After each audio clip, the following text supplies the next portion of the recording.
இந்த ஒரு வீடியோ நம்ம என்ன பார்க்க போறோம் அப்படின்னா, நீங்க கல்யாண் ஜுவல்லர்ஸ பத்தி பேசுங்க அப்படின்னு சொல்லிட்டு கமெண்ட்ஸ்ல எல்லாமே சொல்லியிருந்தீங்க. ஃபினோலெக்ஸ் கேபிள்ஸா இல்ல அப்படின்னா கல்யாண் ஜுவல்லர்ஸான்னு சொல்லி கேட்கும்போது, கல்யாண் ஜுவல்லர்ஸ் தான் அதிகமான வந்து கொஸ்டின்ஸ் வந்துருது. ஸோ அத பத்தின அனாலிசிஸ் பண்ணிட்டு, இப்ப இந்த ஸ்டாக்க கன்சிடர் பண்ணலாமா வேணாமான்னு சொல்லிட்டு நம்ம டீட்டெயிலா வந்து பார்த்துருவோம். ஸோ ஹிஸ்டரியில இருந்து இப்ப என்ன நடந்திருக்கு, அப்புறம் அவங்களோட ஃபியூச்சர் ஃபோக்கஸ் என்ன எல்லாமே வந்து கவர் பண்ண போறோம். சரி ஓகே. ஃபர்ஸ்ட் ஹிஸ்டரி உள்ள வந்து போயிடுவோம். கல்யாண் ஜுவல்லர்ஸ் வந்து எப்ப ஆரம்பிச்சாங்க? 1993 வந்து ஆரம்பிச்சிட்டாங்க. டி.எஸ். கல்யாணராமன் அப்படின்றவங்க தான் வந்து ஆரம்பிச்சது. திருசூர்ல வந்து ஆரம்பிச்சாங்க கேரளால. ஸோ இவங்க வந்து ஃபர்ஸ்ட் ஆரம்பிக்கும் போது இவங்களோட பிசினஸ் என்னவா இருந்துச்சு அப்படின்னா டெக்ஸ்டைல் பிசினஸ் உள்ள இருந்தாங்க. அப்படியே இங்க ஜுவல்லரி பிசினஸ் உள்ள வராங்க. உள்ள வரும்போது இவங்களோட ஃபர்ஸ்ட் ஃபோக்கஸ் வந்து இங்க ட்ரஸ்ட் பில்ட் பண்றது, அப்புறம் பியூரிட்டி அஷூரன்ஸ் வந்து கொடுக்கறது, அப்புறம் வந்து டிரான்ஸ்பரண்டான பிரைசிங் வந்து வைக்கிறது. இதில் தான் ஃபர்ஸ்ட் ஃபோக்கஸ் வந்து பண்ணாங்க. ஸோ அதுக்கப்புறமா பிராண்டடான அந்த ஜுவல்லரி செக்மெண்ட் உள்ள வராங்க. ஸோ அதுக்கப்புறம் அந்த டைம்ல மார்க்கெட் இருக்கும்போது இங்க லோக்கல் அன்ஆர்கனைஸ்டு ஜுவல்லர்ஸ் நிறைய பேர் இருந்தாங்க. இந்த கம்பெனி வந்து ஆர்கனைஸ்டா வந்து மாற ஆரம்பிச்சாங்க. ஸோ இது இந்த கம்பெனி ஒரு பெரிய பிளஸா இருந்துச்சு. அதுக்கு அடுத்தது இந்தியாவில் சவுத் இந்தியா, அப்புறம் நார்த் இந்தியா, அப்புறம் வந்து இப்போ இன்டர்நேஷனல் லெவல் வரைக்கும் போக ஆரம்பிச்சிட்டாங்க. அவங்களோட ஸ்டோர்ஸ் எல்லாமே எக்ஸ்பெண்ட் ஆக ஆரம்பிச்சிருக்கு. ஸோ இது எல்லாத்துக்கும் பின்னாடி இருக்க ரீசன் வந்து அவங்க இங்க அன்ஆர்கனைஸ்டு அந்த ஒரு ஜுவல்லரி செக்மெண்ட்ல இருந்து ஆர்கனைஸ்டு ஜுவல்லரா வந்து மாற ஆரம்பிச்சாங்க. நிறைய கம்ப்ளைண்ட்ஸ் வந்து ஃபாலோ பண்ண ஆரம்பிச்சிட்டாங்க. ஸோ இது வந்து ஃபர்ஸ்ட். ஸோ இது உங்களோட ஹிஸ்டரியா இருக்கு. இப்பவும் இங்க ப்ரொமோட்டர் ஹோல்டிங்ல பார்க்கும்போது 62% ஆஃப் த ப்ரொமோட்டர் ஹோல்டிங் இங்க டி.எஸ். கல்யாணராமன்ற அந்த ஒரு ஃபேமிலி கிட்ட தான் வந்து இருக்கு. சரி ஓகே. இப்போ நம்ம அந்த ஒரு பிசினஸ் மாடல் எப்படி ஆப்ரேட் ஆகுது அப்படின்னு சொல்லிட்டு பார்ப்போம். இவங்களது மெயினான பிசினஸ் என்ன? கண்டிப்பா கோல்டு பிசினஸ் தான். ஸோ அந்த ஒரு கோல்டு அப்புறம் வந்து ப்ரீஷியஸ் மெட்டல்ஸ். ஸோ இது எல்லாமே வந்து ப்ரொக்யூர் வந்து பண்ணுவாங்க. பண்ணிட்டு அதுக்கப்புறம் அதை வந்து டிசைன் பண்ணுவாங்க, மேனுஃபேக்சர் வந்து பண்ணுவாங்க. ஸோ அதுக்கப்புறமேட்டுக்கு அவங்களோட பிராண்டட் ஷோரூம்ஸ்ல வந்து அதை விற்க ஆரம்பிப்பாங்க. ஸோ அந்த ஒரு ஜுவல்லரி விற்கிறதுல இருந்து அவங்களுக்கு வர ரெவன்யூ, அப்புறம் மேக்கிங் சார்ஜஸோட ரெவன்யூ, அப்புறம் வந்து இங்க செய்கூலி சாதாரணம்னு சொன்னோம்ல, ஸோ அந்த ரெண்டுத்தோட ரெவன்யூ, அப்புறம் வந்து ஒரு டிசைனுக்கான பிரீமியம் அமௌண்ட் ஒன்று கலெக்ட் பண்ணுவாங்க. அந்த ஒரு ரெவன்யூ. இப்போ டைமண்ட் அப்புறம் ஸ்டட் ஜுவல்லரிஸ் எல்லாம் போனோம் அப்படின்னா அதுல ஒரு மார்ஜின் இருக்கு. அதுல இருந்து அதிகமான ரெவன்யூ வந்து வரும். அப்புறம் எக்ஸ்சேஞ்ச், அப்புறம் மானிட்டைசேஷன் பிளாட்ஃபார்ம். ஸோ இதுல இருந்து ஒரு நல்ல ரெவன்யூ வந்து வரும். ஸோ இதுல தான் இந்த கம்பெனியோட ரெவன்யூ பிளாட்ஃபார்ம்ஸா வந்து இருக்கு. இப்போ நம்ம ஜுவல்லரி சேல்ஸ் வந்தோம் அப்படின்னா இங்க ஜுவல்லரியில நம்ம எல்லாருக்குமே தெரியும். வெட்டிங் ஜுவல்லரி, செயின், நெக்லஸ், அப்புறம் வந்து பேங்கிள்ஸ் இந்த மாதிரி விஷயம் எல்லாம் உள்ள இருக்காங்க. மெயினா 22 கேரட் ப்ராடக்ட்ஸ் தான் அதிகமா ஃபோக்கஸ் பண்ற ஒரு கம்பெனியா இருக்காங்க. ஸோ அதுக்கு அடுத்தது இப்போ diamond and then stud jewellery உள்ள வந்தோம் அப்படின்னா மார்ஜின் வந்து ஹெவியா வந்து இருக்கு. ஸோ இங்க மார்ஜின்ஸ் அதிகமா கிரியேட் பண்ணிக்கிறாங்க. இப்போ இங்க ரா கோல்டோட அந்த ஒரு பிரைஸ் மூவ்மெண்ட்ஸ் இருக்கு பாத்தீங்களா, அதுல கொஞ்சம் லெஸ் டிபெண்டா வந்து இருப்பாங்க. ஸோ இந்த பிரைஸ் வந்து ஹைலி வாலடைலா வந்து இருந்தால் கூட டைமண்ட்ல இருக்கிற ரீசனால கொஞ்சம் இது உங்களால மேக்கப் பண்ணிக்க முடியும். இங்க வந்து எபிட்டா மார்ஜின் சூப்பரா வந்து இருக்கு. மேக்கிங் சார்ஜஸ்லயும் நல்ல ஒரு ரெவன்யூ வந்து மேக் பண்றாங்க. ஸோ இங்க வந்து வேஸ்டேஜஸ், அப்புறம் வந்து இங்க அந்த செய்கூலி. ஸோ இது ரெண்டுத்தையும் சேர்த்து நல்ல ஒரு மேக்கிங் சார்ஜஸ் வந்து மேக் பண்ணிக்கிறாங்க. ஸோ இது இந்த கம்பெனிக்கு ப்ராஃபிட்டபிலிட்டியை மூவ் பண்ணி கொடுக்குது. அதுக்கு அடுத்ததான் வந்து இருக்குது எக்ஸ்சேஞ்ச், அப்புறம் கோல்டு ரீசைக்ளிங் பண்ணிக்கிற அந்த ஒரு ஈகோ சிஸ்டம். ஸோ இங்க ஓல்டு கோல்டு கொடுத்துட்டு புது கோல்டை வந்து வாங்கிட்டு போயிடலாம். ஸோ இங்க புது ப்ராடக்டாகவும் மாத்திக்கலாம். ஸோ இது வந்து பெட்டரான அந்த ஒரு கஸ்டமர் ரிட்டன்ஷன் வந்து கொண்டு வருது. ஸோ இதனால நிறைய ரிப்பீட் பர்ச்சேஸும் வந்து நடக்குது. அதுக்கு அடுத்ததா இருக்கிற செக்மெண்ட் வந்து கேன்ரேன்ற ஒரு செக்மெண்ட். ஸோ இது வந்து இந்த டிஜிட்டல் பிளாட்ஃபார்மா வந்து இருக்கு. ஆன்லைன் ஜுவல்லரி பிளாட்ஃபார்ம்ல டிஜிட்டல் பிளாட்ஃபார்மா இவங்க வந்து வராங்க. ஸோ இது வந்து லாஸ் மேக்கிங் கம்பெனியா இத்தனை நாளா வந்து இருந்துச்சு. 100 கோடி ரூபாய் கிட்ட லாஸ் மேக்கிங் கம்பெனியா இருந்துச்சு. பட் ஆனா இப்போ 2 கோடி ரூபாவோ 3 கோடி ரூபாவோ ப்ராஃபிட் வந்து மேக் பண்ண ஆரம்பிச்சிட்டாங்க கேன்ட்ரேலையுமே. ஸோ இது ஒரு நல்ல செக்மெண்டா வந்து இருக்கு. ஹிஸ்டரி ஃபவுண்டரோட பேக்ரவுண்டை நம்ம வந்து பார்த்துட்டோம். டி.எஸ். கல்யாணம் வந்து ஆரம்பிச்சிட்டாங்க அப்படின்னு சொல்லி பார்த்துட்டோம். ஸோ இப்போ அதுக்கு அடுத்ததான் இந்த கம்பெனியோட அந்த ஒரு ஃபண்டமெண்டல் அனாலிசிஸ் உள்ள போகும். ஃபினான்ஷியல் 2026 ஃபினான்ஷியல் பர்ஃபார்மன்ஸ் எப்படி இருந்துச்சு? ஃபினான்ஷியல் 2026க்கும் 25க்கும் கம்பேர் பண்ணி பார்க்கும்போது ரெவன்யூ வந்து 10,000 கோடி ரூபாய் எக்ஸ்ட்ரா வந்து பண்ணியிருக்காங்க. 25,000 கோடி ரூபாய் போன வருஷம் அப்படின்னா இப்போ 35,000 கோடி ரூபாய் பண்ணியிருக்காங்க. 43% growth வந்து நடந்திருக்கு. ஸோ ஸ்ட்ராங்கான வெட்டிங் டிமாண்ட், அப்புறம் ஸ்டோர் வந்து எக்ஸ்பென்ஷன் பண்ணுது, மார்க்கெட் ஷேர் கெயின் பண்ணுது. இந்த கம்பெனிக்கு ஒரு பெரிய பிளஸா இருக்கு.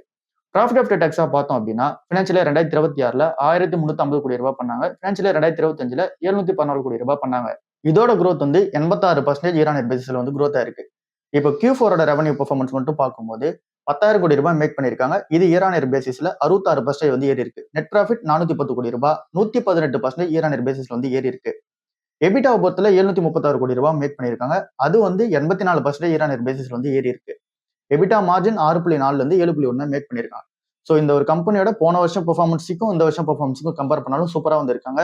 இந்த ஒரு செட்டன் Q4 பார்த்தாலுமே சூப்பரா வந்து இருக்காங்க. கரண்ட் அந்த ஒரு ஃபினான்ஷியல் ரேஷியோஸ் எப்படி இருக்கு அப்படின்னு சொல்லி பார்க்கும்போது PE வந்து 27 வந்து இருக்கு. பிரைஸ் டு புக் வந்து இங்க 5.7 to 5.8 வந்து இருக்கு. ROE வந்து இங்க 24ல இருக்கு. ROCE வந்து 25% வந்து இருக்கு. கடன் இந்த கம்பெனி கொஞ்சம் அதிகமா இருக்கு. 0.97 வந்து இருக்காங்க. இதுக்கெல்லாம் என்ன ரீசன் சொல்லிட்டு நம்ம பின்னாடி வந்து பார்ப்போம். ப்ரொமோட்டர் ஹோல்டிங்கை நம்ம வந்து பார்த்துட்டோம். டிவிடெண்ட் எல்ட்டுமே இந்த கம்பெனி வந்து கொடுத்துட்டு வராங்க. சரி ஓகே. இப்போ நம்ம இந்த கம்பெனியில அந்த டெப்ட் ஏன் அதிகமா இருக்கு அப்படின்னு சொல்லிட்டு அந்த ஒரு போர்ஷன் உள்ள வந்து வருவோம். நான் கோல்டு பிசினஸ்ல வந்து நீங்க இந்த கம்பெனிக்கு டெப்ட் வந்து இருக்கு. அதை வந்து இப்போ கொஞ்சம் கொஞ்சமா கம்மி பண்ணிட்டு வராங்க. இந்த ஒரு ஃபினான்ஷியல் 2027 ஃபர்ஸ்ட் ஹாஃப்ல வந்து அந்த ஒரு நான் கோல்டு பிசினஸ்ல இருக்கிற அந்த ஒரு கடன் எல்லாமே குறைக்கணும் அப்படின்றது உங்களோட மெயின் பிளானா வந்து இருக்கு. ஸோ அதுக்காக ஒர்க் பண்ண போதா சொல்லியிருக்காங்க. கோல்டு லோன்ல இருந்து நல்ல ஒரு சேல்ஸ் வந்து நடந்தால் கூட ரெவன்யூ ஜென்ரேட் ஆனாலும் கூட நான் கோல்டு பிசினஸ் வந்து நல்ல ரெவன்யூ வந்து இல்ல, அதுல வந்து கடன் வந்து இருந்துச்சு. ஸோ அந்த ஒரு சுச்சுவேஷனை இப்போ வந்து மேக்கப் வந்து பண்ணிட்டு வராங்க. ஸோ இப்போ இந்த கம்பெனியோட ரெவன்யூ கான்ட்ரிபியூஷன் பார்த்தோம் அப்படின்னா இந்தியாவில் 87லேருந்து 89% கான்ட்ரிபியூஷன் வந்து பண்ணுது இந்தியாவோட ரெவன்யூ. அப்புறம் இங்க வந்து ஸ்ட்ராங்கான ரீஜன்ஸ் தமிழ்நாடு, கேரளா, கர்நாடகா, தெலுங்கானா, ஆந்திர பிரதேஷ் இந்த இடத்துல தான் இந்த கம்பெனியோட ஸ்ட்ராங்கான ரீஜன்ஸா இருக்கு. ஸோ இங்க இருந்து சவுத் இந்தியால இருந்து இப்போ நார்த் இந்தியாவுக்கு வந்து மூவ் ஆகுறாங்க. இன்டர்நேஷனல் ஆபரேஷன்ஸா பார்க்கும்போது 11லேருந்து 13% ரெவன்யூ வந்து ஜென்ரேட் பண்றாங்க. யூஏஇலையும் அப்புறம் இங்க வந்து இங்க கல்ஃப் கண்ட்ரீஸ்லயும் அதிகமான ரெவன்யூ வந்து ஜென்ரேட் பண்றாங்க. மெயினா வந்து யூஏஇ தான். ஸோ அங்கதான் உங்களோட டார்கெட்டா வந்து இருக்கு. கேண்ட்ரியோட கான்ட்ரிபியூஷன் சூப்பரா வந்து இருக்கு. நம்ம சொன்ன மாதிரி 1-2% கான்ட்ரிபியூட் பண்ணுது உங்களோட ரெவன்யூக்கு. இத்தனை நாளா லாஸ் மேக்கிங்ல இருந்துச்சு. இப்போ ஓரளவுக்கு வந்து பாத்தீங்க அப்படின்னா இப்போ ப்ராஃபிட் மேக் பண்ண ஆரம்பிச்சிருக்கு. 2 கோடி ரூபாய் 3 கோடி ரூபாய்ன்ற லெவல்ல ப்ராஃபிட் மேக் பண்ண ஆரம்பிச்சிருக்கு. இது ஃபுல்லாவே ஆன்லைன்ல இங்க பை பண்றவங்க இந்த யூத் கஸ்டமர்ஸ் இருப்பாங்க பாத்தீங்களா, அவங்களை டார்கெட் பண்ற மாதிரி தான் இது வந்து இருக்கு. இப்போ நம்ம அதுக்கு அடுத்ததா இப்போ இந்த கம்பெனி ரீசெண்டா கரெக்ஷன் ஆனதுக்கு பின்னாடி இருக்க ரீசன் என்ன அப்படின்னு சொல்லிட்டு பார்ப்போம். கோல்டோட இம்பாக்ட் டியூட்டி வந்து ஏத்தனது. இதனால என்ன நடந்துச்சு அப்படின்னா ரெஸ்ட்ரிக்ஷனோட அந்த ஒரு இம்பாக்ட் வந்து நடந்துச்சு. இதனால இந்த ஒரு ஷேர் வந்து இறங்குச்சு. ஸோ இம்போர்ட் டியூட்டி வந்து 6லேருந்து 15% வந்து ஏத்துனாங்க. அப்படி ஏத்துனாங்க அப்படின்னா ஃப்ரீயா கோல்டு வந்து மூவ் ஆகுறது, ரெஸ்ட்ரிக்டட் ஆகி மூவ் ஆகும். அந்த ஒரு கேட்டகரி உள்ள வந்து போயிடும். ஸோ அப்படி இருக்கும்போது டைட்டான இம்போர்ட் கண்ட்ரோல்ஸ் வந்து மேக் பண்ண ஆரம்பிச்சுப்பாங்க. அப்படி இருந்துச்சு அப்படின்னா ஜுவல்லரி ஸ்டாக்ஸ் எல்லாமே கரெக்ட் ஆகும். இந்த ஸ்டாக்கும் வந்து கரெக்ட் ஆச்சு. இங்க டைட்டானை கம்பேர் பண்ணும்போது கல்யாண் ஜுவல்லர்ஸ் வந்து ரொம்ப கரெக்ட் ஆயிருக்கு. பட் ஆனா இந்த ஒரு கம்பெனி கரெக்ஷனுக்கு இதுக்கு பின்னாடி இருக்க ரீசன் இந்த ஒரு ரீசன் மட்டும் கிடையாது. இந்த ஒரு கம்பெனி ஹை வேல்யூஷன்ஸ் வந்து இருந்துச்சு. ஸோ அதுல இருந்துமே இப்போ கொஞ்சம் வந்து கரெக்ஷன் வந்து நடந்திருக்கு. ஸோ இதை தாண்டி இருக்க இன்னொரு ரீசன் என்ன அப்படின்னா இந்த கம்பெனி கொஞ்சம் ஹை வேல்யூஷனா வந்து இருந்துச்சு. ஸோ அதுல இருந்து கொஞ்சம் கரெக்ஷன் ஆயிருக்கு.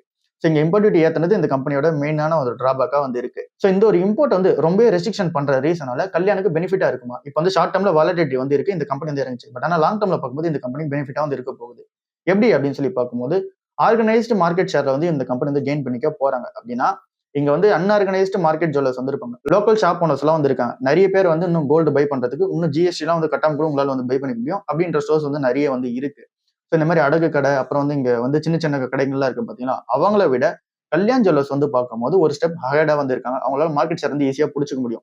இப்ப வந்து இம்போர்ட் வந்து ரெஸ்ட்ரிக்ஷன் பண்ண ரீசனால இங்க வந்து ஸ்மால் பிளேஸ்க்கு கோல்டு வந்து போகுது கம்மியாகும். அப்புறம் வந்து இங்க நிறைய பேர் வந்து என்ன பண்ணுவாங்க அப்படின்னா இங்க தங்கத்தை வந்து கடத்திட்டு வந்து செல் பண்ணுவாங்க. ஸோ அதுவுமே வந்து இப்ப கம்மியாக ஆரம்பிக்கும். ஸோ இந்த மாதிரி இருக்கும்போது ஆர்கனைஸ்டு பிளேயரான கல்யாண் ஜுவல்லர்ஸ்க்கு ஒரு பெரிய பெனிஃபிட்டா வந்து இருக்க போகுது. ஸோ இது வந்து லாங் டர்ம்ல. அப்புறம் இப்ப வெட்டிங்கோட டிமாண்ட் சூப்பரா இருக்கு. இது வந்து அடுத்ததா இருக்கு. அடுத்தது வந்து இங்க இண்டஸ்ட்ரி வந்து கன்சாலிடேஷன் ஆகுற ரீசன்னால ஹிஸ்டாரிக்கலா இங்க வந்து கோல்டு கம்பெனிஸ் எல்லாத்தையுமே ஒரு பெனிஃபிட் தான் அடைஞ்சிருக்காங்க. லைக் வந்து இந்த ஜிஎஸ்டி டைம்லயும் சரி, டிமானிட்டைசேஷன் டைம்லயும் சரி, அப்புறம் ஆல் மார்க்கிங் ரூல்ஸ் போடும்போது சரி, இந்த டைம் எல்லாமே ஷாப் ஓனர்ஸ் இங்க குட்டி குட்டி ஷாப் ஓனர்ஸ் எல்லாருமே இங்க வந்து அஃபெக்ட் ஆவாங்க. லோக்கல் ஷாப் ஓனர்ஸ் எல்லாருமே. பட் ஆனா இங்க வந்து ஆர்கனைஸ்டா போற இந்த கல்யாண் ஜுவல்லர்ஸ் மாதிரி கம்பெனிஸ் எல்லாமே சூப்பரா வந்து கெயின் அடைஞ்சுவாங்க. இப்போ நம்ம கோல்ட் ஃபார் இந்தியா இனிஷியேட்டிவ் பத்தி பார்ப்போம். இங்க கல்யாண் ஜுவல்லர்ஸ் வந்து ஒரு புது பிளான் வந்து சொல்லியிருந்தாங்க. இங்க நம்மளோட பிரைம் மினிஸ்டர் மோடி அவர்கள் என்ன சொன்னாரு அப்படின்னா தங்கத்தை வந்து லிமிட்டா பை பண்ணுங்க அப்படின்னு சொல்லியிருந்தார்ல. அப்புறம் நம்மளோட அந்த ஒரு ஃபாரின் அந்த ஒரு ரிசர்வ் இருக்கு பாத்தீங்கன்னா அது வந்து கம்மியா இருக்கு அப்படின்னு சொன்னாங்கல்ல. சோ அதை வந்து ஃபோக்கஸ் பண்ற மாதிரியும் கோல்டான சேல்ஸ் வந்து நடக்கிற மாதிரியும் இந்த ஒரு இனிஷியேட்டிவ் வந்து எடுத்துட்டு வந்திருக்காங்க. அது வந்து national first goal for India இனிஷியேட்டிவா வந்து இருக்கு. ஸோ இது என்ன அப்படி சொல்லி பார்க்கும்போது ஃபர்ஸ்ட் ஓல்டு கோல்டோட அந்த ஒரு எக்ஸ்சேஞ்ச் பிளாட்ஃபார்ம் வந்து நடத்துறாங்க. ஸோ அப்படின்னா என்ன அப்படி சொல்லி பார்க்கும்போது பழைய தங்க நகை வந்து இருக்கும். ஸோ அந்த ஒரு நகையை கொடுத்துட்டு புது தங்க நகையா வந்து மாத்திட்டு போகலாம். ஸோ இதுதான் இதுக்கு பின்னாடி இருக்க ரீசனா வந்து இருக்கு. ஸோ இது வந்து அன்யூஸ்டான அந்த கோல்ஸ் எல்லாத்தையுமே யூஸ் பண்ணிக்கலாம், கலெக்ஷன்ஸ் எல்லாத்தையுமே யூஸ் பண்ணிக்கலாம். செகண்ட் என்ன அப்படி சொல்லி பார்க்கும்போது இதுல வந்து ஒரு 4 ஸ்ட்ராட்டஜி இருக்கு இந்த கோல்ட் ஃபார் இனிஷியேட்டிவ் ஸ்ட்ராட்டஜில. அதுல ஃபர்ஸ்ட் ஸ்ட்ராட்டஜி வந்து ஓல்டு கோல்டுக்கு புது கோல்டு வந்து கொடுக்குறது. செகண்ட் வந்து இருக்கிறது இங்க வந்து நம்ம பழைய கோல்டு எடுத்துட்டு போய் கொடுத்தாலும் சரி, இல்ல அப்படின்னா புதுசா கோல்டு எடுத்துட்டு போய் கொடுத்தாலும் சரி, அதோட பியூரிட்டி என்ன இருக்கு அப்படின்னு சொல்லி டெஸ்ட் பண்ணி கொடுப்பாங்க. அப்புறம் அதோட வேல்யூஷன் என்ன அப்படின்னு சொல்லிட்டு நமக்கு கொடுப்பாங்க. அப்புறம் நம்ம வந்து அதை வித்து கொடுக்கணும், அதாவது லிக்விடிட்டி வந்து பண்ணி கொடுக்கணும்னு சொன்னாலும் கூட அதையும் வந்து பண்ணி கொடுப்பாங்க. ஸோ இதனால என்ன நடக்குது அப்படின்னா இங்க லோக்கல் என்பிஎஃப்சி பிளேயர்ஸா இருக்கட்டும், இல்ல அப்படின்னா இந்த பான் புரோக்கர்ஸா வந்து இருக்கட்டும், இல்ல லோக்கல் பினான்சியர்ஸா இருக்கட்டும், அவங்க எல்லாரும் பண்ற ஒர்க்கு இங்க கல்யாணம் வந்து பண்ண போறாங்க. மூணாவதா வந்து இருக்குது இங்க கல்யாணோட நெட்வொர்க் எக்ஸ்பென்ஷன் பண்றது. 1100 ஸ்டோர்ஸ்க்கு மேல இருக்காங்க, 4300 அசோசியேட்ஸ்க்கு மேல இருக்காங்க. ஸோ இவங்க மூலமா அவேர்னஸ் ப்ரோக்ராம் வந்து கிரியேஷன் பண்ணுவாங்க. இங்க வந்து கோல்டு வந்து ரீசர்குலேஷன் இங்க வந்து பண்ணலாம் அப்படின்னு சொல்லிட்டு அவங்க எல்லாமே எஜுகேட் வந்து பண்ணுவாங்க. இதனால இந்த கம்பெனி ஒரு பெரிய பிளஸ் இருக்க போகுது. அடுத்தது இங்க வந்து 18 கேரட் ஜுவல்லரி வந்து ப்ரொமோஷன் வந்து பண்றாங்க. 22 கேரட் தான் அதிகமா வந்து எல்லாரும் பை பண்ணுவாங்க. பட் ஆனா 18 கேரட்டையும் வந்து ப்ரோமோட் பண்ண ஆரம்பிக்கிறாங்க. இது இந்த கம்பெனிக்கு ஒரு பெரிய பிளஸ் வந்து இருக்க போகுது. அடுத்ததா ஃபோக்காவோட அந்த எக்ஸ்பென்ஷன் மாடல் எப்படி இருக்கு அப்படின்னு சொல்லிட்டு பார்ப்போம். இப்போ ஃபோக்கா மாடல் என்ன அப்படின்னா franchise owned company operated model அப்படின்னு சொல்லி சொல்லுவாங்க. அப்படின்னா என்னன்னு சொல்லி பார்க்கும்போது இங்க கல்யாண் ஜுவல்லர்ஸ் வந்து அவங்களோட பிசினஸ் ஆப்ரேட் பண்றதுக்கு பிரான்சைசியும் வந்து இங்க கூப்பிடுவாங்க. அவங்க வந்து இங்க கேபிட்டல் மட்டும் இன்வெஸ்ட்மெண்ட் வந்து பண்ணுவாங்க.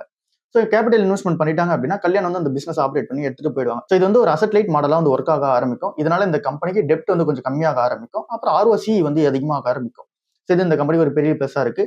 இந்த ஒரு இடத்துலயுமே சூப்பரான growth வந்து கொடுத்துட்டு வராங்க.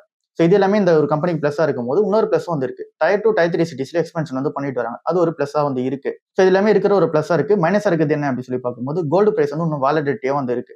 ஸோ அப்படின்னா அதிகமான இந்த கோல்டு பர்ச்சேஸ் வந்து நடக்கிறது வந்து இப்போ கம்மியா இருக்கு. அண்ட் நீங்க வந்து நிறைய பேரால் அஃபோர்டும் பண்ண முடியல. ஸோ இது வந்து ஃபர்ஸ்டா இருக்கு. செகண்டா வந்து இருக்குது மார்ஜின்ஸ் வந்து தின் ஆகுது. கோல்டு பிரைசஸ் அதிகமாகிற ரீசனால இந்த கம்பெனியோட மார்ஜின் வந்து கம்மியாகும். அப்புறம் வந்து இம்போர்ட் டியூட்டிஸ் வந்து ஏறுது. இன்வென்ட்ரி மேனேஜ்மெண்டோட காஸ்ட் வந்து அதிகமா குடுக்க வேண்டியதா இருக்கு. வேல்யூவேஷன் ரிஸ்க்கும் வந்து இருக்கு. இந்த கம்பெனி 47, 45 பிரைஸ் ரேஞ்சிங்ஸ்லாம் ட்ரேட் ஆயிட்டு இருந்துச்சு. பட் ஆனா இப்போ 27 கிட்ட வந்து வந்துருச்சு. சோ இதுக்கு முன்னாடி வரைக்கும் அந்த ட்ரேட் ஆன பிரைஸோட இப்ப ஏன் கீழ இறங்குச்சு அப்படின்னா, அப்ப வந்து வேல்யூவேஷன் அதிகமா இருந்துச்சு. அதுக்கேத்த மாரி சேல்ஸ் வந்து நடந்துதான்னு கேட்டீங்க அப்படின்னா, கண்டிப்பா நடந்துச்சு. குரோத் எக்ஸ்பெக்டேஷன்ஸ் என்ன வச்சாங்களோ அதே அளவுக்கான குரோத் வந்து இருந்துச்சு. மார்க்கெட் ஷேர் கெயின் பண்ணாங்க. பட் ஆனாலுமே வேல்யூவேஷன்ஸ் அதிகமா இருந்துச்சு அப்படின்னா, கண்டிப்பா மார்க்கெட்ல அடிப்பாங்க. அந்த ஒரு ரீசனால அடிச்சாங்க. அந்த ஒரு ரிஸ்க் இப்ப இருக்கான்னு கேட்டீங்க அப்படின்னா, அத பத்தி நம்ம லாஸ்ட்ல பார்ப்போம்.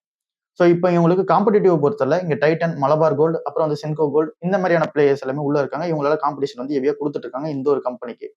சோ இது எல்லாமே ஓவரால் இந்த ஒரு கம்பெனி அனலைசிஸா வந்து இருக்கு. சோ இப்ப நம்ம ஒரு ஃபைனல் கன்க்ளூஷனுக்குள்ள வந்துருவோம்.